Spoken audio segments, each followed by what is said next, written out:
Oh, this is a time for celebration, folks. We have our 100th episode of Archetype Analysis. Yay! Alright, with that silly part out of the way, I decided today to record and analyze the Dark Magician archetype. Without saying it goes, it was used by Yugi, and yeah, this is probably going to be the largest archetype I ever review on this series, so yeah. It clocks in on 58 cards. That's a lot of freaking cards. Alright, so yeah, without further ado, let's get started with first the titular Dark Magician. It's a level 7 with 2500 attack and 2100 defense, vanilla. And yeah, that's all you need to know. It's it's the one of the most iconic spellcaster type monsters in the game. It's the ace monster of the very first Yu-Gi-Oh protagonist, and yeah, it certainly got all the bases covered. Its DSOD variant, which I'm using right here, is absolutely ball-bustingly pleasing to see. The design is just so good, I just had to include it on this video. I prefer this over the original design way more. And yeah, it's certainly a popular card, much like the next monster, the Dark Magician Girl. It's a simple level 6 monster with 2000 attack, which gains 300 attack for every Dark Magician or Magician of Black Chaos in the graveyard. Yeah, this is one of the very first waifus ever to be placed onto the so-called waifu tier list. So yeah, it's certainly a memorable card, and it actually got its own sub archetype, called the Magician Girl archetype, and yeah, and those will be mishmashed with the Dark Magician archetype due to their levels. So yeah, let's get started with the archetype, and first of all, we start off with the Magician Girl card, that being Berry Magician Girl. If this card is normal summon, you can add one Magician Girl monster from your deck to your hand. Once per turn during either player's turn, when your opponent activates a card or effect that targets this card, or targets this card for an attack, you can change this card's battle position, and if you do, special summon one Magician Girl monster from your deck, except Berry Magician Girl. This is a nice effect to have. It's a nice level 1, you can summon it with 1 for 1, although you do not get a search if you summon it with 1 for 1. As we'll see later, Magician Girls focus on the so-called battle phase floating and, well, not exactly floating, but swarming with special summon effects and all that. And while this continues the legacy event special summons from the deck, which is absolutely lovely, she doesn't change the attack to she doesn't change the attack onto the target you summon with this effect, which is something all other Magician Girls do, which have this effect. So yeah, out of all of these, this is a 1 or 2 of, if you build your decks heavily around Magician Girls. The next one is the Lemon Magician Girl. It's a level 2. And once per turn, you contribute one Magician Girl monster except Lemon Magician Girl. Add one Spellcaster type monster from your deck to your hand. Once per turn, if this card is targeted for an attack, you can special summon one Spellcaster monster from your hand, but its effects are negated, if any. And then change the attack position to it. And if you do, the attacking monster's attack becomes half its current attack. Yeah, this is another gimmick of Magician Girls, halving the attack points of the attacking monster. So yeah, it's basically you swarm the field, continuously weaken the opponent's monsters. So yeah, the Magician Girls can be a devastating force if you manage to set them up in a very correct way. And yeah, this card shows. It's a bit sad that this thing negates the effects of the monster it summons, so basically it encourages you to special summon Dark Magician with this effect, so yeah. Also, the search effect is very nice. It searches out any spellcaster monster upon tributing a monster, so there's a certain variety you can experiment with. So yeah, it's a nice card. Also a 1 or 2 of. maybe even a 3 of. I'm not sure. Run any number of these actually. Now veering into the actual Dark Magician support, first up we have Magician's Robe. 700 attack and 2000 defense, and during your opponent's turn, quick effect, you can discard one spell or trap, special summon one Dark Magician from your deck. During your opponent's turn, if you activate a spell or trap or effect while this card is in your graveyard, even during the damage step, you can special summon this card, but banish it when it leaves the field. You can only use each effect of Magician's Robe once per turn. Now, this is actually not pretty nice.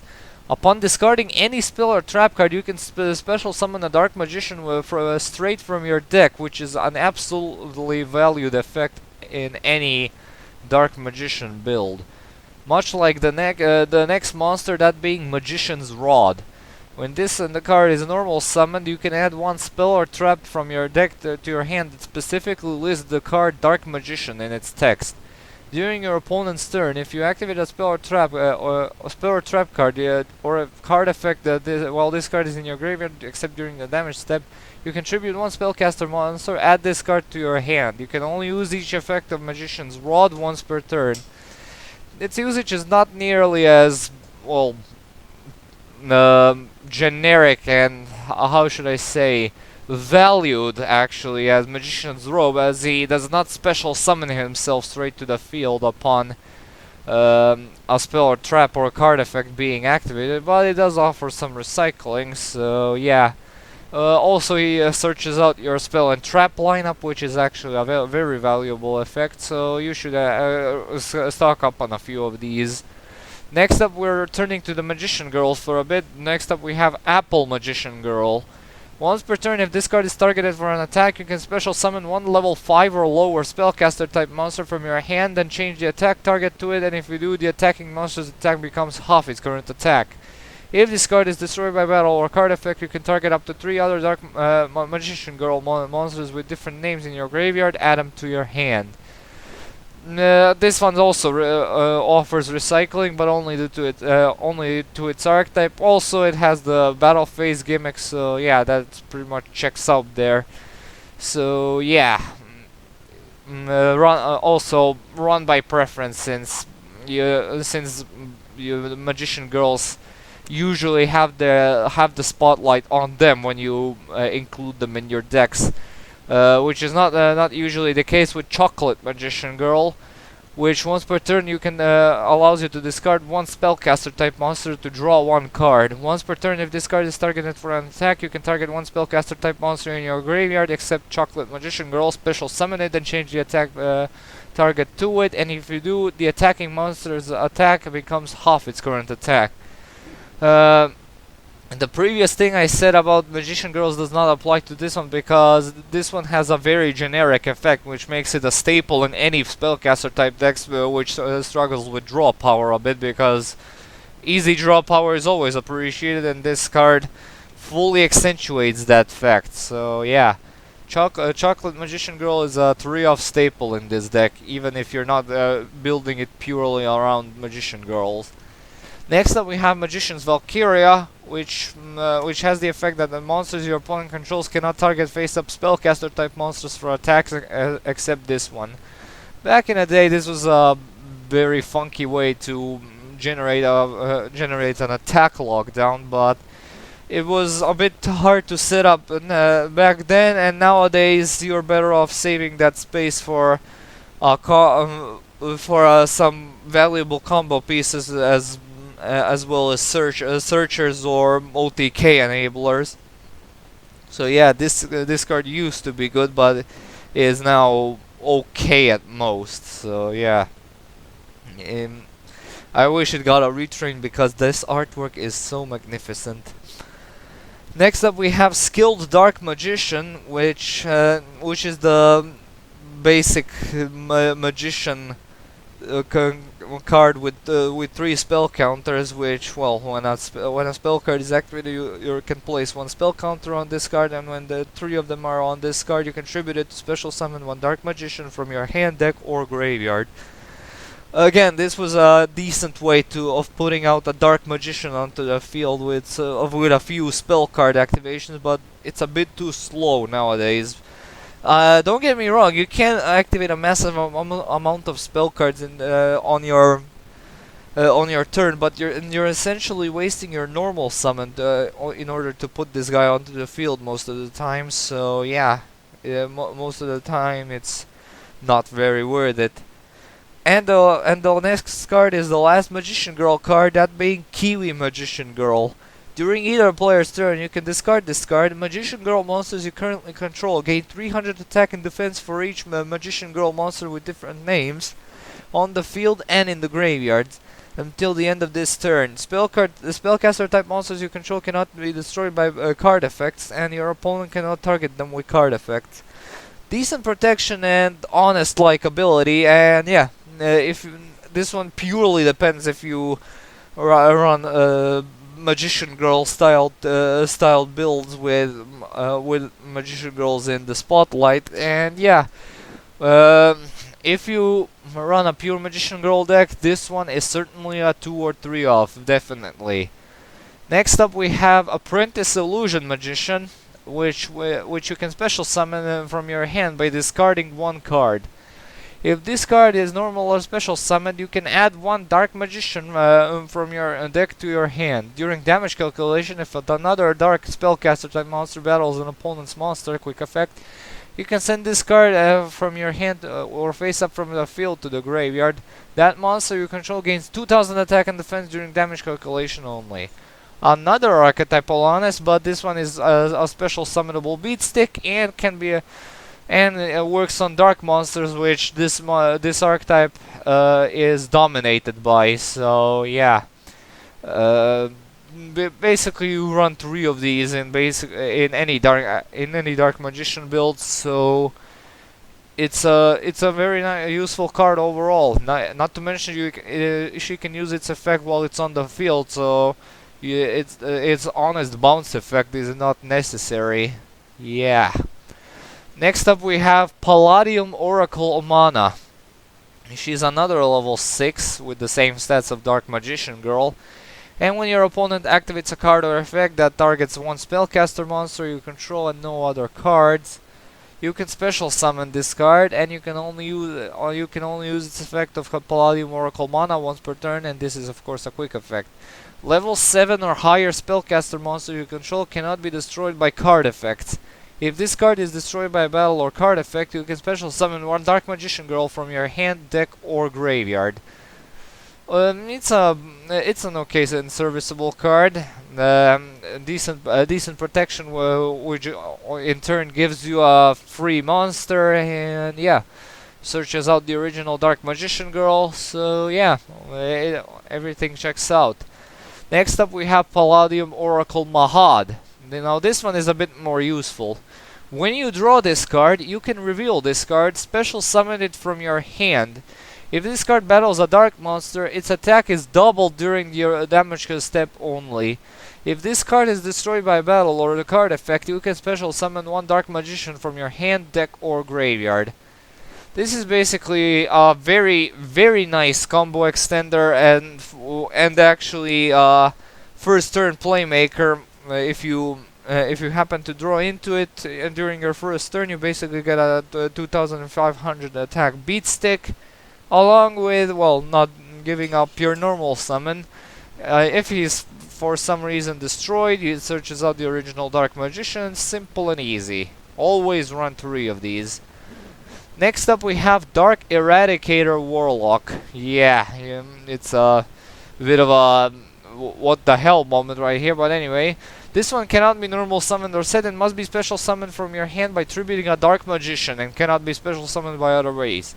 Each time a normal spell card is activated, inflict 1000 damage to your opponent immediately after this resolves. If this normal spell card was any spell card, the card would see in the ban list pretty soon, but as it is right now, it's not very worth it, because this is basically the Dark Magician's equivalent to Red Eye's Darkness Dragon, and yeah, it's not worth running in the long run. Next up we have Magician of Dark Illusion. This card's name becomes Dark Magician while it is on the field. You can only use each of these effects of Magician of Dark Illusion once per turn. During your opponent's turn, if you activate a spell or trap or card effect except during the damage step, you can special summon this card from your hand. If you activate a spell or trap card or effect while this card is face up on your field except during the damage step, you can target one Dark Magician in your graveyard, special summon it. This effect can only be used once while this card is face up on the field.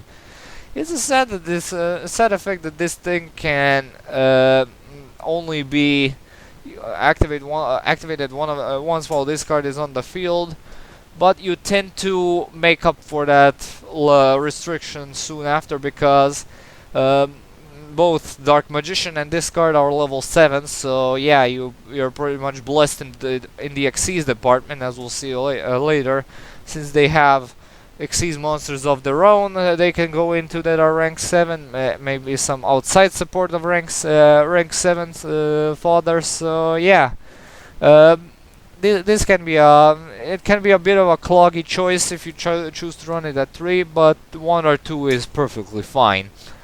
Next up we have, oh boy, Dark Magician Knight. Same stats as the Dark Magician.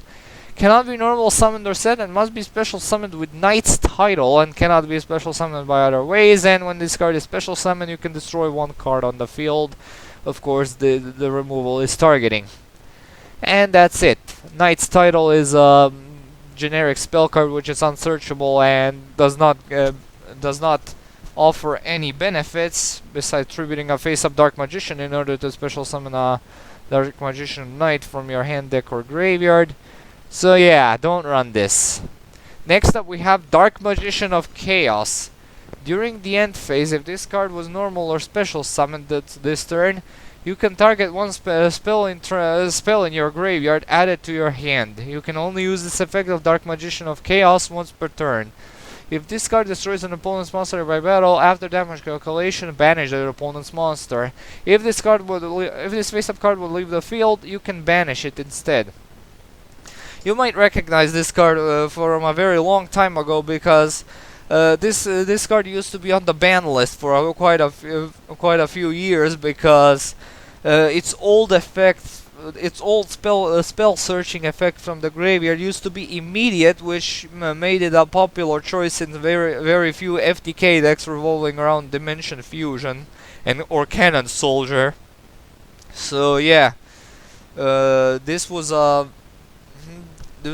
basically OTK enabler back in the day, but nowadays it can be a quirky way to search out some spell cards that you want to recycle. So yeah, run 1 or 2 of these. Also, he has a spell card which can special summon him, Dedication Through Light and Darkness, which of course allows you to tribute a Dark Magician to special summon him from the hand, deck, or graveyard. But unlike Knight's title, this one at least has the audacity of being a quick play spell, so you can use it for effect dodging. So yeah.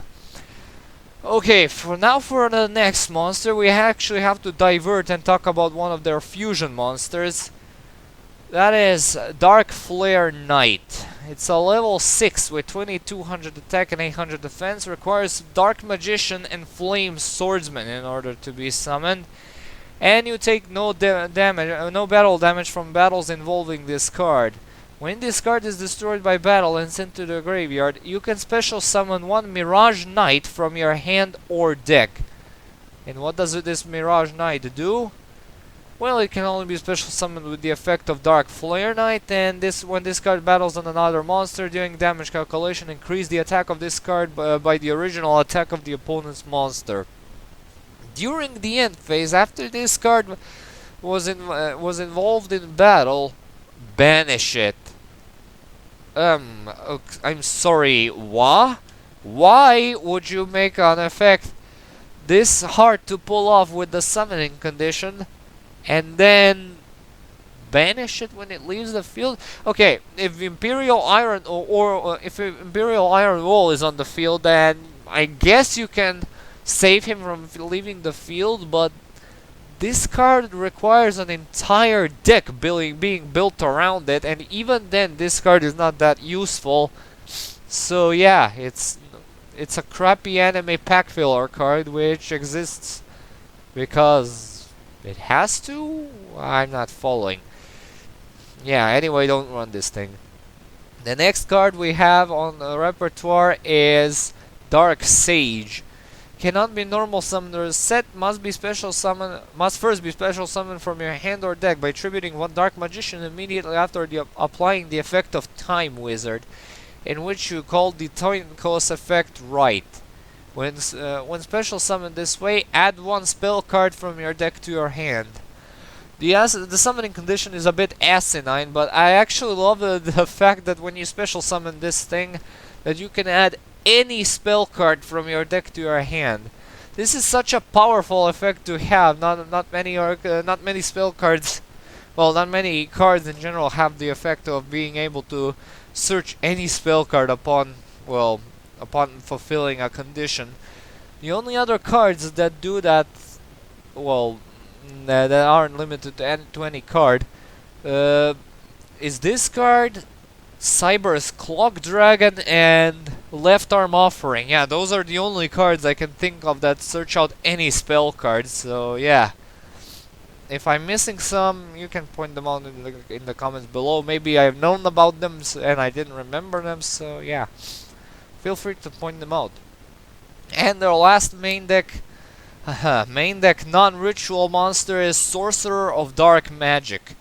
Cannot be normal summoned or set, and must be special summoned from your hand by tributing 2 level 6 or higher spellcaster type monsters, and cannot be special summoned by other ways.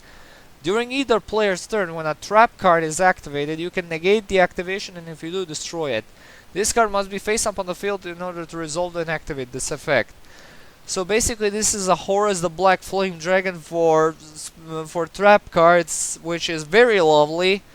Although I wish the summoning condition was a little bit better.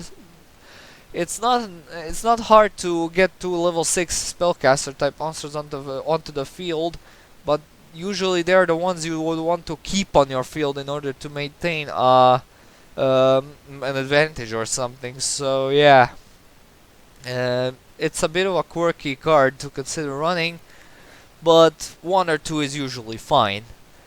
Next up we have Magician of Black Chaos, which was mentioned in the Dark Magician Girl's effect, and it's practically the only use for this card other than being used to light a campfire, because this is a vanilla ritual monster from ages ago, which does not even deserve to be placed in the palm of your hand, not to mention shuffled into your deck if you choose to run it.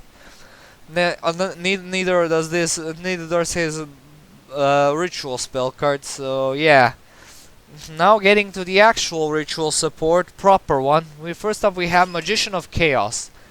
It's a level 7 ritual monster with the same stats as the original Dark Magician, and you can ritual summon it with Chaos form, which I mentioned in the Blue Eyes and Black Luster Soldier video, so I won't repeat myself here. And this card name becomes Dark Magician while it is on the field or in the graveyard.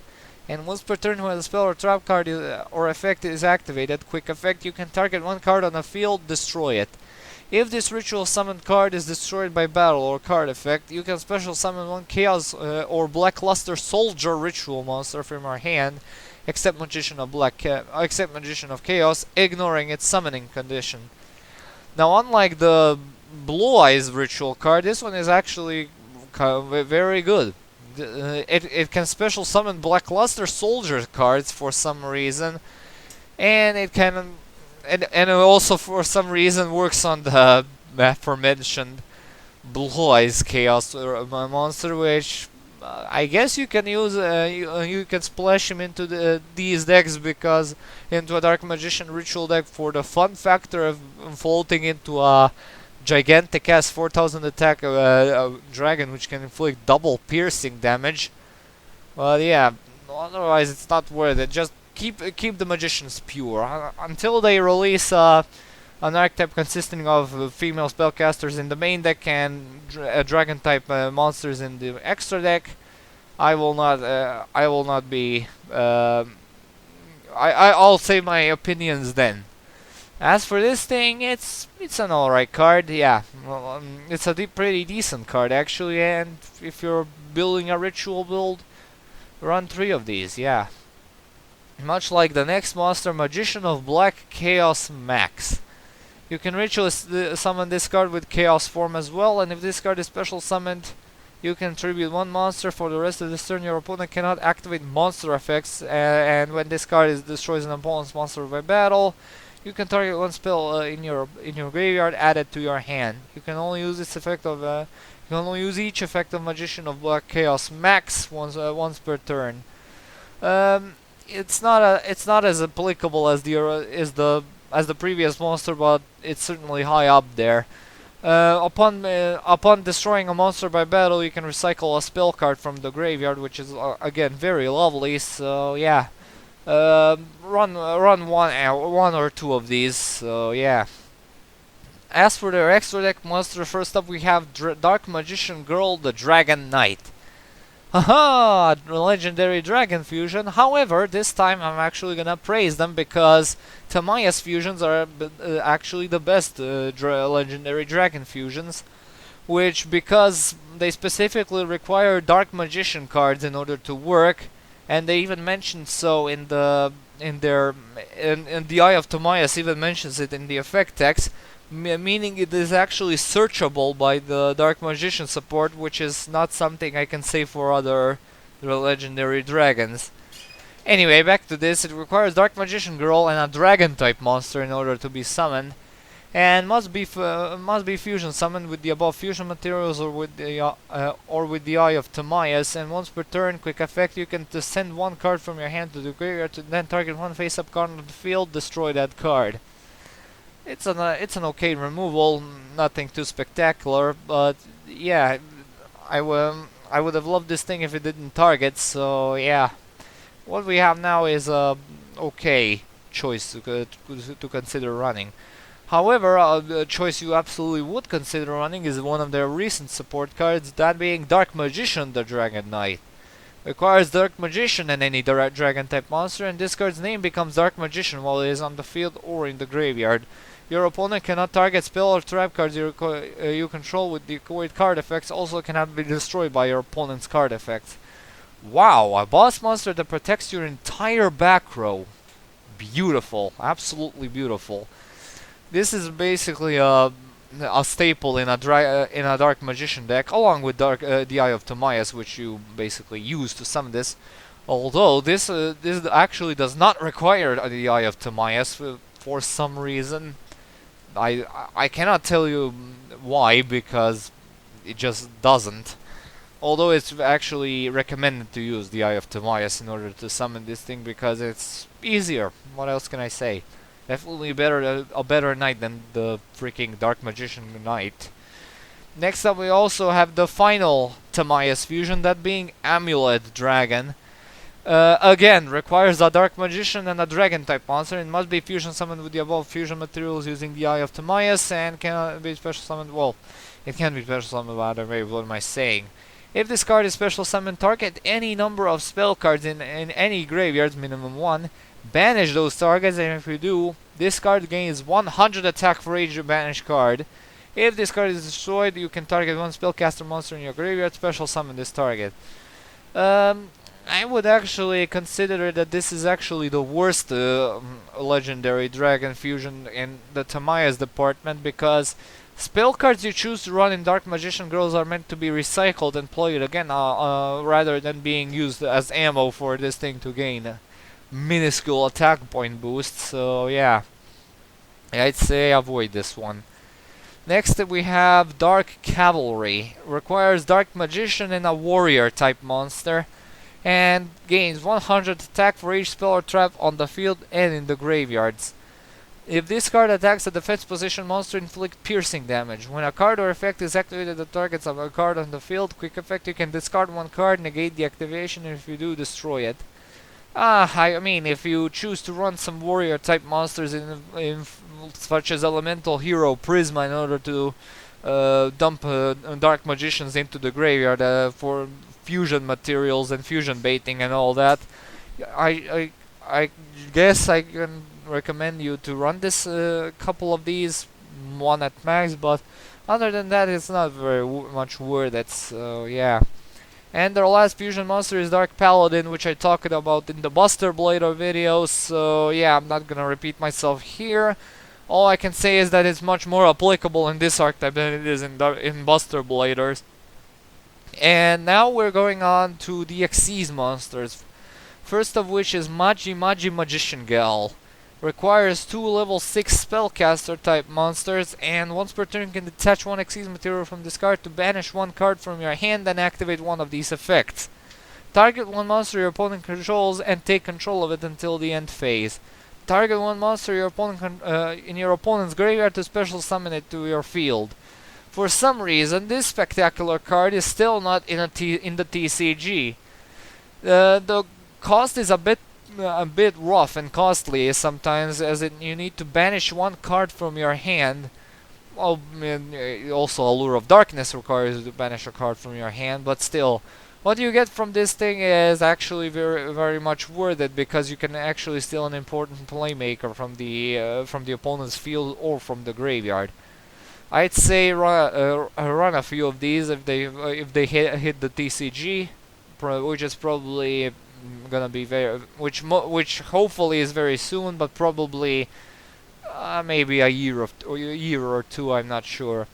The next monster in the Xyz department is Ebon Illusion Magician. This one requires 2 level 7 monsters, and you can also Xyz summon this card by using a rank 6 spellcaster type monster you control as the Xyz material.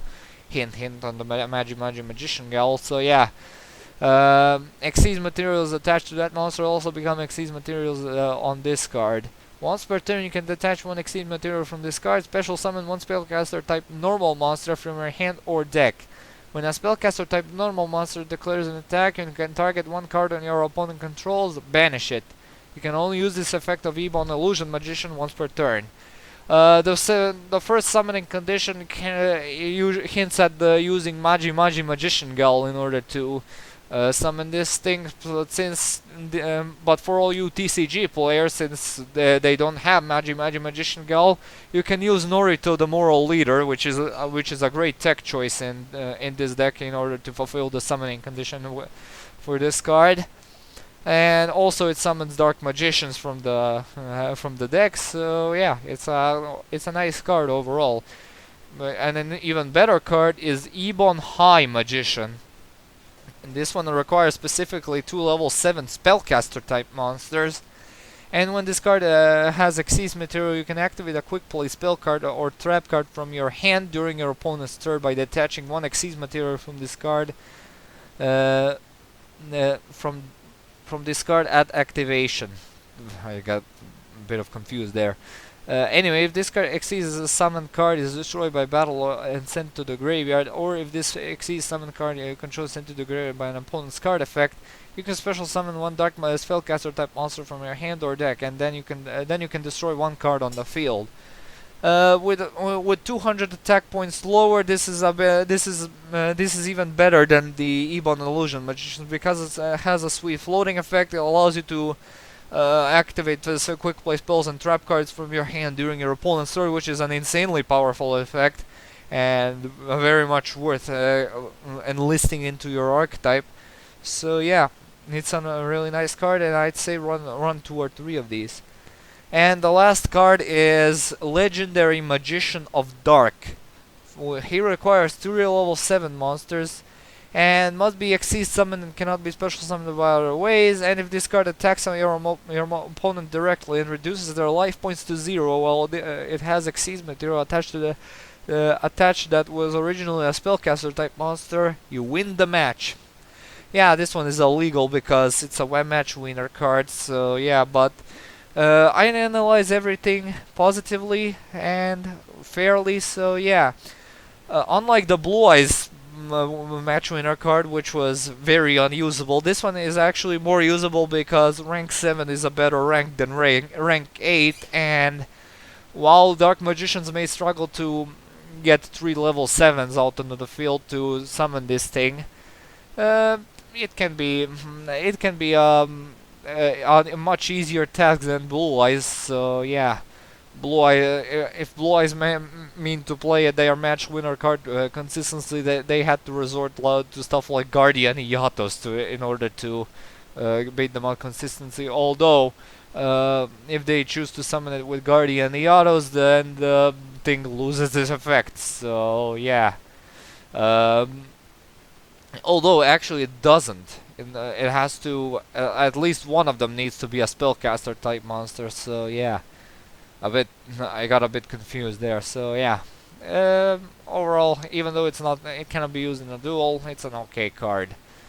Next up we have their spell and trap line. First up we have Dark Magic Attack, and this one basically is a Harpy's Feather Duster if you control a Dark Magician. Dark Burning Attack is a Raigeki if you control a Dark Magician girl. And Dark Burning Magic is a Short Circuit if you control both Dark Magician and a Dark Magician girl. And it's actually a quick play spell, which is lovely, really lovely. Run at least one of each, which is sure to give you a really nice and spicy disruption. Next up we have Dark Magic Curtain, which allows you to pay half your life points to special summon a Dark Magician from your deck. And you cannot summon other monsters that turn you activate this effect, except by setting them. This used to be a 1-off or 2-off back in the day, but has absolutely no usage nowadays. Next up we have Dark Magic Veil, which allows you to special summon a Dark Spellcaster type monster from your graveyard or hand by paying 1000 life points. Run 3, that's all I'm gonna say. The archetype is dominated by Dark Spellcaster type monsters. It's a simple Monster Reborn or combo extension for a mere price of 1000 life points. Yeah, simple and easy. Run 3 at all times. Next up we have the quick play spell Illusion Magic, which allows you to tribute a spellcaster type monster to add up to 2 copies of Dark Magician from your deck and or graveyard to your hand, and you can only activate 1 per turn. You can actually potentially search out 3 Dark Magicians with this card if you tribute a monster known as Legion the Fiend Jester, which has a floating effect which allows you to add a spellcaster normal monster to your hand.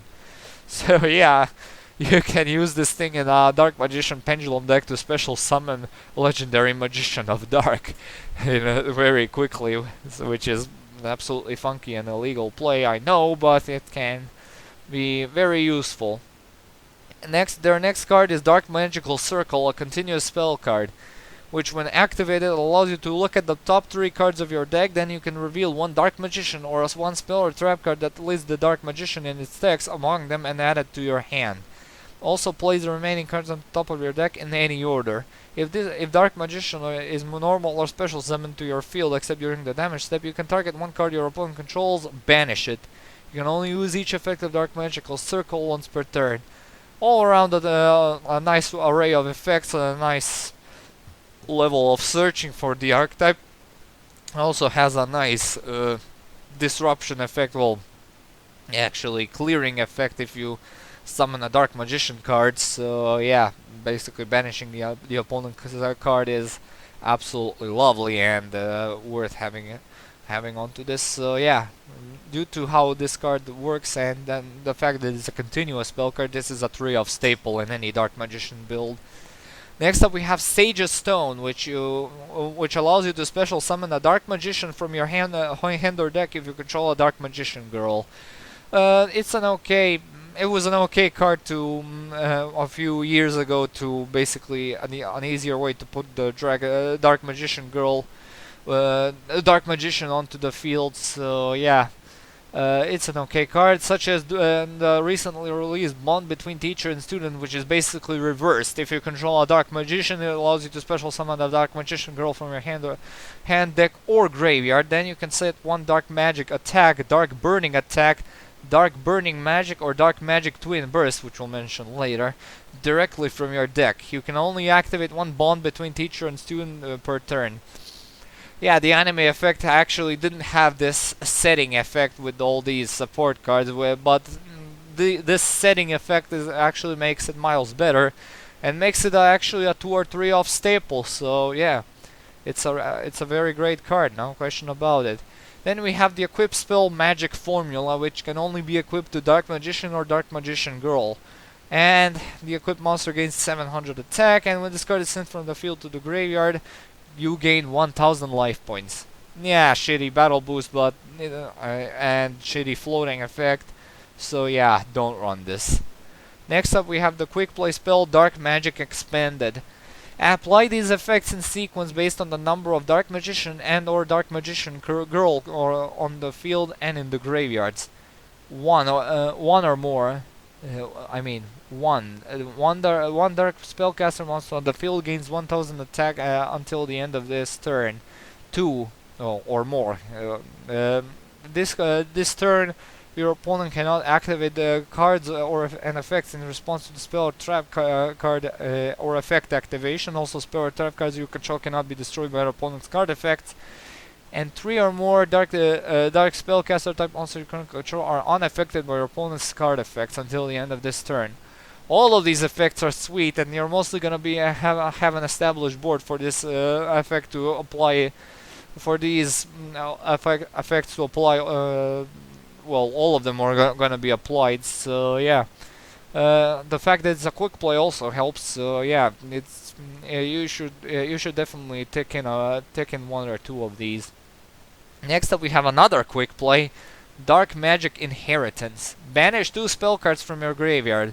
Add 1 spell or trap from your deck to your hand that specifically lists a Dark Magician or Dark Magician girl in its text, except Dark Magic Inheritance, and you can only activate 1 Dark Magic Inheritance once per turn. It's a nice, also a nice search card, a quick play searcher for the Dark Magician back row. You can basically use this thing to search out the other quick play spells, which, well, you can actually search out Dark Magic Expanded if you need that unaffected by card effects clause. So yeah, another spicy play you can make with these. So yeah, run any number of these. Next up we have the aforementioned Dark Magic Twin Burst, which allows you to target 1 Dark Magician you control, and it gains attack equal to the combined attack of all Dark Magician girls you currently control on the field and in the graveyard. Until the end of this turn, and you can activate only 1 Dark Magic Twin Burst per turn. This is, without a doubt, a fat OTK enabler, and worth building an entire deck around. So yeah, if you and this is very welcome in any beatdown focused Dark Magician decks, which are basically all of them. So yeah, run 2 or 3 of these at all times. Next up we have Thousand Knives, which allows you to target 1 monster your opponent controls and destroy it if you control a Dark Magician monster. Well, Dark Magician specifically.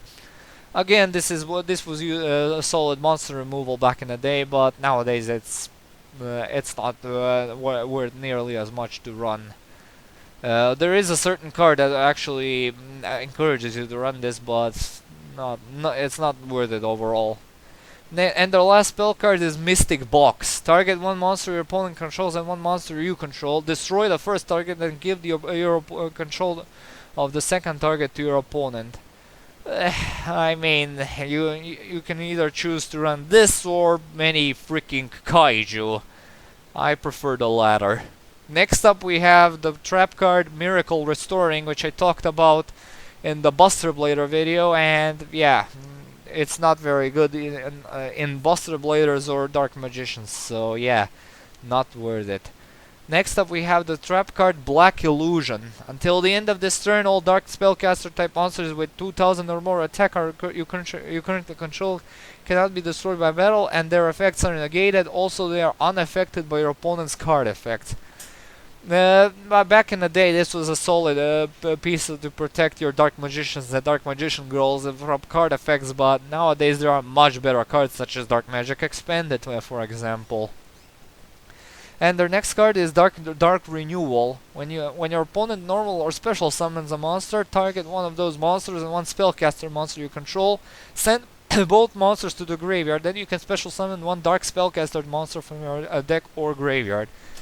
This is a very nice and spicy removal, because for the price of sending 1 of your monsters, well, it can actually be if you send a monster to the graveyard with this card's effect, you can immediately revive it with this card's revival effect. So yeah, there's that useful application of this card. So basically, this can be a very nasty disruption if your opponent summons a very valuable monster, and you can then proceed to straight up steal it. Well, steal it in a metaphorical sense, since you're sending it to the graveyard. So yeah, but yeah, it can be a bit of a dead card if the monster you want to get rid of cannot be targeted, which is most likely the case. So yeah, but still worth running at least one copy. So yeah.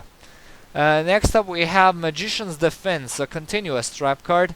And you can, while you control a spellcaster type monster, any damage you take is halved. You cannot halve the same the same damage twice this way. If this card is sent from the field to the graveyard, you can special summon one spellcaster monster from your graveyard. It's an okay card, but you're basically gonna have a lot of spellcaster type monsters on the field already. So yeah, you overall you can use it to basically halve all damage to help you out in that regard. And if your opponent decides to get rid of it, you can summon another spellcaster type monsters, which is a cool effect, which is cool floating effect in general. So yeah, run any number of these. Next up, we have the normal trap, Magician Navigation. Special summon one Dark Magician from your hand, then special summon one level 7 or lower Dark monster from your deck, and if you control Dark Magician except the turn this card was sent to the graveyard, you can banish this card from your graveyard, then target one face-up spell trap your opponent controls. It has its effect negated until the end of this turn. The floating effect is okay, it's not used that much, but the first effect is just a straight up free rank 7 monster, which is a very powerful effect, no question about it. So yeah, this is a 3-off staple in any Dark Magician deck, so yeah, go wild. And finally, their last card is the continuous trap card, Eternal Soul. Every Dark Magician in your monster zone is unaffected by your opponent's card effects. If this face-up card leaves the field, destroy all monsters you control. You can only use the following effects of Eternal Soul once per turn and can only activate one of these effects. Special summon one Dark Magician from your hand or graveyard, or you can add one Dark Magic attack or 1,000 knives from your deck to your hand. Okay, so you're most likely gonna be using the first effect all the time, while the second effect can be used in a pinch for like to search out a dark magic attack to get rid of the opponent's back row. So yeah, there's that usage. Also, yeah, be careful for this thing's floating effect, so it doesn't destroy all your monsters. So yeah, one thing I actually recommend doing is actually summoning number 66 Master Key Beetle in order to target this card and protect it. So yeah, you're basically guaranteed a very safe experience. So yeah, you don't have to lose your board upon this thing being destroyed. So yeah, it's usually ran at 1 or 2 in Dark Magician decks. And finally, we get to the grades. Consistency is with the side of consistency, there are 0 complaints. There are loads of cards which basically search out the entire spell and trap lineup and the entire monster lineup. So I cannot argue that the consistency should get at any less than 3 out of 3. Power exists very much, and this deck very much shines in the swarming department, so I'm gonna give him a 3 out of 3 there as well. Comeback ability usually depends on how well you can fetch your spellcaster type monsters from the graveyard and recycle them for repeated usage, or top decking into something like Burning Attack, Burning Magic, or Dark Magic attacks. So yeah, it's a bit more specific in that regard. So yeah, comeback gets a 2 out of 3. Protection also gets a 2 out of 3 because they have quite a few cards which can actually protect them in various ways and give the opponent some very nice and spicy disruptions. So yeah, that's basically nothing to scoff at. As for the versatility, also gets a 3 out of 3 because there are loads of variants you can experiment with this archetype. You can keep a pure Dark Magician deck. You can try out the Magician Girl variant. You can build rank 7 decks. You can build fusion based decks. You can link spam decks. The possibilities are endless, really. And finally, I'm done with the Dark Magician archetype. They're probably gonna get some new support. Yeah, I know, but it's I'm doing this archetype now, and I'm reviewing everything that's given to me on the platter now. So yeah, that was the Dark Magician archetype, and yeah, if they get a new support, I hope it's gonna be as brilliant as always, and I look forward to experimenting. Good God, I've been recording for 50 minutes. Holy shit. Anyway, yeah, let's end this before this gets any longer. So yeah, thank you so much for watching. Stay tuned for more walkthroughs and updates. Comment, like, and subscribe. And as usual, I'll upload the next vid whenever I can. See you all. Have a good day and peace.